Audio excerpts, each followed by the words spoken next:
RM70. Tu pun ada juga baru yang kata apa? Oi, murah dah. Hampa yang puji kata bagus, membela rakyat. Peniaga bukan rakyat ke?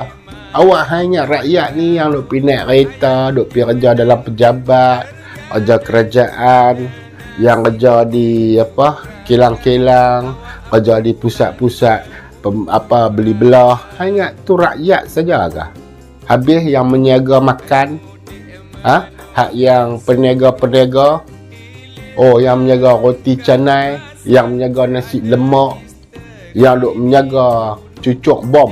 Hantar cucuk bom. Cucuk bom ni dia boleh makan, tapi hang kalau bom, memang rakyat nak menterkedarah makan pun tak boleh. Apa punya tak guna. Pemimpin hang dilantik untuk menjadi pemimpin. Pemimpin untuk apa? Untuk memudahkan rakyat. Dan hari ini kita tengok pemimpin yang apa kata paling cerdik di Asia, paling, aku tak tahulah. Aku sendiri nak menggambarkan kecerdikan tu aku tak tahu tak mana. Siapa lagi yang terlibat di dalam komplot untuk menyusahkan rakyat ni? Ada DAP, ada UMNO, ada PKR, ada Amanah.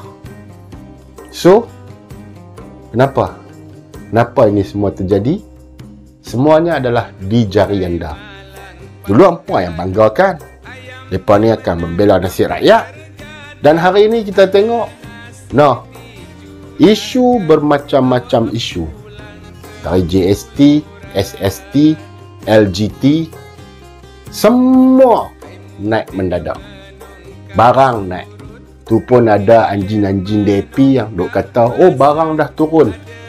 Memang hang ni menterkedarah kasbet masa pagi ke apa ke, aku pun tak tahu. Lain macam hang punya bodoh.